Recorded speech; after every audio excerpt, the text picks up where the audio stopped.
अस्सलाम वालेकुम। Ninth class. आज हम जो न्यू बुक्स 2025 की है उसके chapter 1 states of matter and phase changes का फर्स्ट टॉपिक जो है वो हम स्टडी करने लगे हैं। सबसे पहले है हमने कुछ भी चीज़ को स्टडी करने से पहले हम ये अंडरस्टैंड करेंगे कि केमिस्ट्री क्या है, व्हाट इज़ केमिस्ट्री। तो हम ये साइंस की वो ब्रांच है, branch of science which deal with the study of properties, composition and the structure of substances is called chemistry. यानी ये साइंस की वो वाली ब्रांच है जिसमें हमने किसी भी सब्सटेंस की पहले हम देखते हैं कॉम्पोजिशन। जैसे फॉर एग्जांपल आप लोगों ने पानी को देखा, पानी को आप लोग देख के कहते हो कि इसकी कॉम्पोजिशन क्या है, इसमें कौन कौन से ऐसे सब्सटेंसेज हैं जो कि प्रेजेंट है। अब जब हम उसके कॉम्पोजिशन को स्टडी करेंगे, फॉर एग्जांपल हमने स्टडी कर लिया कि वाटर के अंदर हाइड्रोजन एंड ऑक्सीजन दो एलिमेंट्स मौजूद हैं। अब जब हमने उसको स्टडी किया फिर हम देखेंगे कि इसका स्ट्रक्चर क्या है, कि ये जो है वाटर के मॉलिक्यूल जो हैं ये किस तरह से अरेंज है, टेट्राहेड्रली है या क्यूबिक, किस फॉर्म में अरेंज है, और उसके ऊपर जो जो अफेक्ट होता है, प्रॉपर्टीज़ जो है वो हमने देखनी है कि वाटर का मेल्टिंग पॉइंट क्या है, इसका बॉइलिंग पॉइंट क्या है, या ये किस तरह से ये रिएक्शन शो करवा रहा है, इसकी सॉलिबिलिटी क्या है, ये अपने अंदर सब्सटेंसेस को किस तरह से सॉल्युबल करवा रहा है। तो ये सारी चीज़ें जो हैं ये सारी हम अंडरस्टैंड कर रहे होते हैं केमिस्ट्री के अंदर। इसी तरह also studies the physical and chemical changes in matter and the laws which govern these changes। इसी तरह हम इसके अंदर केमिकल रिएक्शंस स्टडी करेंगे कि इसके अंदर, जैसे मैंने बॉइलिंग पॉइंट की बात की है, अगर हम बात करें boiling point and melting point की, अगर हम कोई भी सोल्यूशन ले लेते हैं उसके अंदर हम कोई और चीज़ ऐड करते हैं तो हम देखेंगे उसके melting point and boiling point में क्या इफेक्ट आ रहा है, उसके केमिकल रिएक्शन कैसे हो रहे हैं सब्सटेंसेस के। अगर हमें केमिकल चेंजेस की का पता हो तो हम नए से नए सब्सटेंसेस और नए से नए एलिमेंट्स एंड मॉलिक्यूल जो है हम उससे नए से नए सब्सटेंसेस उसमें बना सकते हैं, और कौन से लॉज जो हैं वो इन सब्सटेंसेस को क्या कर रहे हैं, इफेक्ट कर रहे हैं। ये सारा हमने जो है किसमें पढ़नी है, केमिस्ट्री के अंदर। नेक्स्ट हमारा जो है हमने पढ़ना है topic branches of chemistry. Branches of chemistry में सबसे पहली जो ब्रांच है उसमें आ रही है फिजिकल केमिस्ट्री। फिजिकल केमिस्ट्री में आप लोगों ने देखना है behaviour of substances at atomic और molecular level.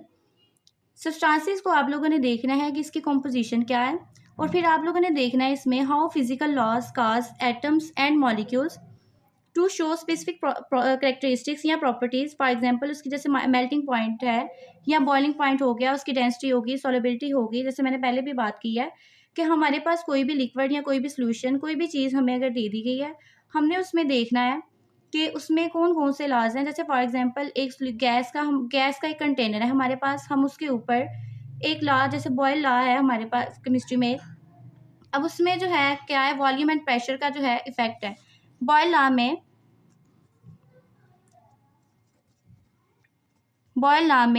Volume and pressure का इफेक्ट है। हमें पता है कि हमने कोई भी गैस अगर कंटेनर के अंदर रखें तो जब उसको प्रेशर जब उसके ऊपर इंक्रीज किया जाता है तो वॉल्यूम क्या होता है, उसका डिक्रीज हो जाता है। इसका मतलब क्या है कि प्रेशर एंड वॉल्यूम का इन्वर्स रिलेशन है।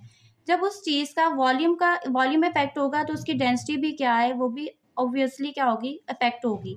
इसी तरह किसी भी चीज़ के अंदर हम कोई और सब्सटेंस ऐड करते हैं, उसका कलर, हमने कोई भी एक सब्सटेंस ले लिया, उसका कलर क्या है, उसकी सॉलिबिलिटी क्या है, वो वाटर या कौन से सब्सटेंस के अंदर डिसॉल्व हो रहा है। जैसे फॉर एग्जांपल मैंने साल्ट ले लिया, टेबल साल्ट NaCl, उसको अब मैं देखूंगी ये कौन कौन से सब्सटेंसेस के अंदर जो है डिसॉल्व हो रहा है। फॉर एग्जांपल वो सॉल्युबल हो रहा है वाटर के अंदर, इसी तरह वो और कौन कौन से अल्कोहल के अंदर वो डिसॉल्व होता है या नहीं होता है। ये सारी प्रॉपर्टीज हम फिजिकल के अंदर देखते हैं। इसी तरह इसके अंदर एक और पॉइंट है, हमने रेट ऑफ द रिएक्शन देखना होता है। रेट ऑफ रिएक्शन है कि हमने चेक करना होता है कि ये रिएक्शन हमने जो करवाया है वो कितनी देर में है। जैसे फॉर एग्जांपल खाना, जैसे खाना फॉर एग्जांपल आप लोगों ने पूछा अपनी मदर से कि कितना टाइम है, अब वो कहती है 1 घंटे का टाइम है खाना पकने में। अब वो जो खाना पकने का जो ड्यूरेशन है वो क्या है, रेट ऑफ द रिएक्शन, कि रिएक्शन जो है वो कितने टाइम पे कंप्लीट होगा।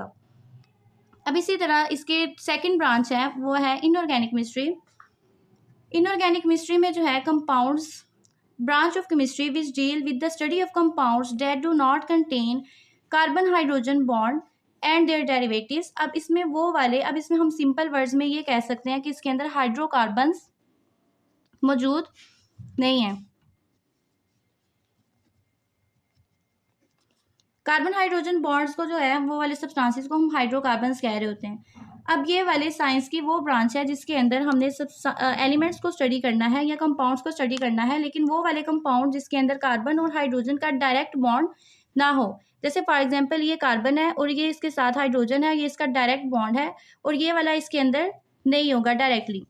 अब जैसे इसके अंदर कौन-कौन से सब्सटेंसेस हो सकते हैं, इनऑर्गेनिक कंपाउंड्स के अंदर मेटल्स हो सकते हैं, नॉन मेटल्स हो सकते हैं, या इन मेटल एंड नॉन मेटल्स के मिक्सचर्स हो सकते हैं। जैसे फॉर एग्जांपल सोडियम है एंड क्लोराइड है, इन दोनों ने क्या किया, रिएक्ट करके एक टेबल साल्ट बनाया। इसी तरह इनके साल्ट्स हो सकते हैं या एसिड हो सकते हैं, फॉर एग्जांपल HCl हो गया या सल्फ्यूरिक एसिड हो गया। इसी तरह बेसिस हो सकती हैं जैसे कॉस्टिक सोडा, सोडियम हाइड्रोक्साइड। इसी तरह ये वाली जो है बेसिस इसके अंदर आ सकती हैं।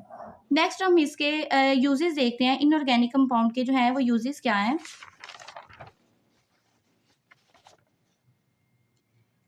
अब इनऑर्गेनिक कंपाउंड जो हैं वो यूज़ होते हैं एज अ फ्यूल के तौर पर, मेडिसिन के तौर पर, कैटलिस्ट एंड पिगमेंट्स के तौर पर। कैटलिस्ट, अब कोई भी हमने रिएक्शन करवाना है, कैटलिस्ट होते हैं किसी भी रिएक्शन के अंदर यूज़ होने वाले सब्सटेंसेस जो कि खुद यूज़ नहीं होते लेकिन उस रिएक्शन को क्या करेंगे, स्पीड अप करते हैं।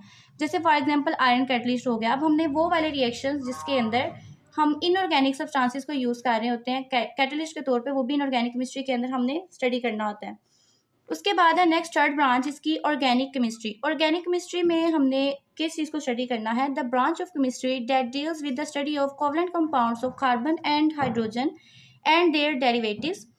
इसमें हमने उन कंपाउंड्स को स्टडी करना है जिसके अंदर कार्बन एंड हाइड्रोजन का डायरेक्ट बॉन्ड है, जिसमें मैंने हाइड्रोकार्बन की एग्जांपल दी थी। कार्बन एंड हाइड्रोजन का डायरेक्ट इसके अंदर बॉन्ड होगा और ये मोस्ट इंपॉर्टेंट ब्रांच है जो कि हमारी ऑलमोस्ट ऑल हमारी लाइफ में जहाँ पर भी हम नज़र दौड़ाएं वो हम ऑर्गेनिक केमिस्ट्री, ऑर्गेनिक कंपाउंड्स वहाँ पर मौजूद होते हैं। फॉर एग्जांपल जैसे आप लोगों ने कोई भी खाना खाया है, अब उसके अंदर स्टार्च, लिपिड्स, ये वाली चीज़ें मौजूद होती हैं। स्टार्च, ग्लूकोज, ये सारे ऑर्गेनिक कंपाउंड्स हैं। इनको जो है अब हमने इनको स्टडी करना, इनका बिहेवियर देखना, ये किस तरह से इफेक्ट कर रहा है, ये सारी जो है ऑर्गेनिक केमिस्ट्री है। और इसी चीज़ों को हम देख के हम इसे मेडिसिन वगैरह भी इसमें बना रहे होते हैं। अब इसमें एक एक्सेप्शन है, जैसे इसमें एग्जाम्पल है जैसे कार्बोनेट है, बाइकार्बोनेट है, ऑक्साइड्स एंड कार्बाइड्स। ये जो है ये ऑर्गेनिक कंपाउंड्स नहीं है, they are not organic compounds. अब अगर हम देखें कि हमने बात की कि जिनके अंदर कम कार्बन मौजूद है, तो इसका मतलब क्या है कि वो हाइड्रोकार्बन्स हैं, यानी वो ऑर्गेनिक कंपाउंड्स में आ रहे हैं। लेकिन हमने यहाँ पर देखा कार्बाइड्स, ये भी इसका कार्बन है। ऑक्साइड्स हो गए, कार्बोनेट हो गया या बाइकार्बोनेट हो गया, ये तो सारे हमने कह दिया कि ये है ही नहीं organic compounds, these are the inorganic compounds. अब इसमें देखें तो कार्बोनेट के अंदर 3 ऑक्सीजन है जो कि डायरेक्टली बॉन्ड है, तो इसमें हाइड्रोजन का कोई भी बॉन्ड इसके साथ नहीं बन रहा, तो ये भी ऑर्गेनिक कंपाउंड में नहीं आएगा। इसका मतलब ये नहीं है कि जितने भी कंपाउंड जिसके अंदर कार्बन मौजूद है वो सारे जो हैं ऑर्गेनिक होना ज़रूरी नहीं है। मतलब सारे वो कंपाउंड जिसके अंदर कार्बन या ऑक्सीजन मौजूद है या हाइड्रोजन मौजूद है, वो सारे ऑर्गेनिक होना ज़रूरी नहीं है जब तक कि उसके अंदर डायरेक्टली कोवलेंट कार्बन और हाइड्रोजन का बॉन्ड ना हो। अब यहाँ पर देखें तो बाइकार्बोनेट या कार्बोनिक एसिड की बात कर ली जाए, इसमें कार्बन जो है 3 ऑक्सीजन के साथ डायरेक्टली बॉन्ड है और हाइड्रोजन जो है वो ऑक्सीजन के साथ बॉन्ड है। इसी तरह मैं आप लोगों को कार्बन ऑर्गेनिक कंपाउंड की एक एग्जांपल देती हूँ। फॉर एग्जांपल यहाँ पर मैं इथेन बना रही हूँ, CH3 एंड CH3। अब यहाँ पर इसका स्ट्रक्चरल फार्मूला देखें, CH, C और ये H जो है इसके साथ इस तरह से बॉन्डेड है, ये डायरेक्टली इसके साथ बॉन्ड है। इसी तरह ऑर्गेनिक कंपाउंड्स का जो है इनका कोई ना कोई एक जनरल फार्मूला होता है, इनका कोई ना कोई फंक्शन ग्रुप होता है, जबकि ये वाले जो कंपाउंड्स हैं इनका ना तो कोई फंक्शन ग्रुप्स है और ना ही इनका कोई जनरल फार्मूला है। जैसे फॉर एग्जांपल अल्कोहल है, मेथनॉल है, CH3OH, ये भी एक फंक्शन ग्रुप है और इसका जनरल फार्मूला है ROH। तो ये वाली सारी चीज़ें जो है ऑर्गेनिक कंपाउंड्स के अंदर मौजूद होती हैं, इनऑर्गेनिक कंपाउंड्स में ये चीज़ें मौजूद नहीं होती। नेक्स्ट ब्रांच ऑफ केमिस्ट्री है इन्वायरमेंटल केमिस्ट्री। इन्वायरमेंटल केमिस्ट्री जो है ये केमिस्ट्री की वो ब्रांच है, the branch of chemistry that deals with the study of chemical and biochemical phenomena that occurs in this planet. इसमें अंदर हमने देखना है कि इन्वायरमेंट के अंदर कौन कौन से सब्सटेंसेस मौजूद हैं, वो कैसे रिएक्ट कर रहे हैं और ह्यूमन एक्टिविटीज़ का इन्वायरमेंट के ऊपर क्या इफेक्ट है, नेचर जो है वो ह्यूमन के ऊपर या लाइफ के ऊपर जो है वो कैसे इफेक्ट कर रही है, और लाइफ जो है यहाँ पर जो वर्ल्ड में लाइफ जो चल रही है उसका इन्वायरमेंट के ऊपर क्या इफेक्ट है। आइदर जो सब्सटेंसेस हम यूज़ कर रहे हैं जो हवा में या वाटर के अंदर या सॉइल के अंदर जो सब्सटेंसेस रिलीज हो रहे हैं वो इन चीज़ों के लिए, एक्वेटिक लाइफ के लिए या सॉइल के लिए, जो प्लांट्स के लिए या हवा में हमारे लिए जो है और ये यूज़फुल है या वो डेंजर है। इन सबको ये इन्वायरमेंटल केमिस्ट्री को स्टडी करना जो है हमारे लिए किस चीज़ के लिए हेल्पफुल है, पोल्यूशन कंट्रोल के लिए। फॉर एग्जांपल व्हीकल्स जो हैं, जो यूज़ की जाती हैं उसके अंदर लेड है। अब जब वो व्हीकल से लेड ऑक्साइड जब रिलीज़ होता है तो वो ह्यूमन जब उसे जब उसे इन्हेल करता है उस गैस को, तो वो नर्वस डिसऑर्डर का भी बायस बनता है। तो इसलिए ज़्यादा से ज़्यादा केमिस्ट्री जो है वो ग्रीन की तरफ मूव कर रही है, वो ताकि वो वाले सब्सटेंसेस यूज़ किए जाएँ जिसका ना इन्वायरमेंट के ऊपर, ना प्लांट्स के ऊपर, ना एक्वेटिक एनिमल्स के ऊपर और ना ही ह्यूमन्स के ऊपर कोई इफेक्ट हो। जैसे कार्बन डाइऑक्साइड गैस है, उसकी कंसंट्रेशन इंक्रीज होने की वजह से ग्लोबल वार्मिंग जो है वो बहुत ज़्यादा हो रही है। इन्वायरमेंट का जो टेम्परेचर है वो बहुत ज़्यादा बढ़ता जा रहा है, जिसकी वजह से ग्लेशियर्स जो हैं वो क्या है, पिघल रहे हैं।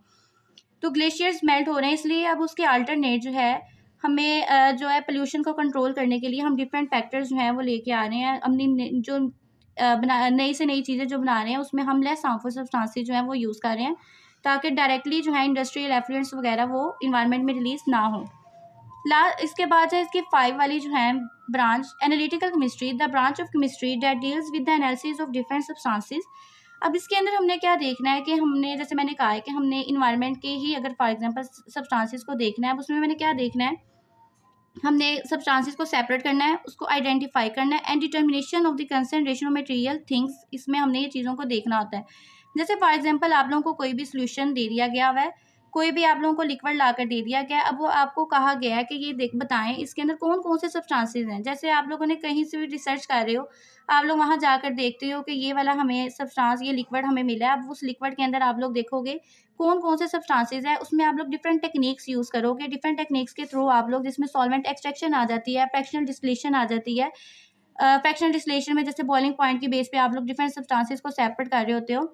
इसी तरह डिफरेंट टेक्निक्स हैं जिसके थ्रू आप लोगों ने सब्सटेंसेस को सेपरेट करते हो।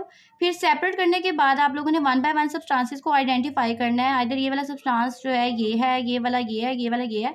तो इस तरह आप लोग इसको आइडेंटिफाई करते हो, डिटर्मिन करते हो कि इसकी कंसंट्रेशन क्या है। तो इसी तरह आइडेंटिफिकेशन एंड डिटर्मिनेशन के लिहाज से इसको मैं एनालिटिकल केमिस्ट्री को 2 ब्रांच में डिवाइड करूंगी। एक इसको मैं कह देती हूँ क्वालिटेटिव एनालिसिस, और सेकेंड जो है इसको मैं कह देती हूँ क्वान्टिटेटिव एनालिसिस।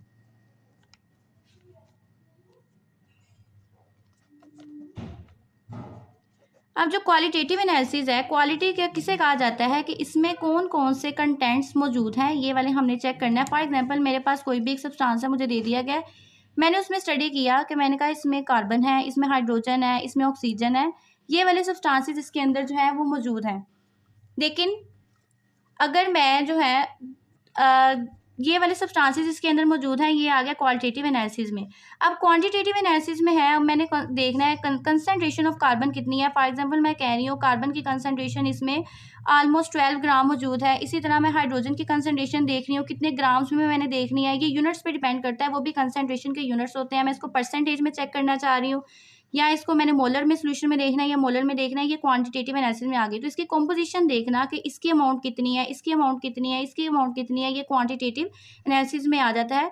और इसके लिए हम आजकल मॉडर्न इंस्ट्रूमेंट्स जो हैं इसमें यूज़ कर रहे हैं, जैसे फॉर एग्जांपल स्पेक्ट्रोफोटोमीटर भी यूज़ हो रहा है।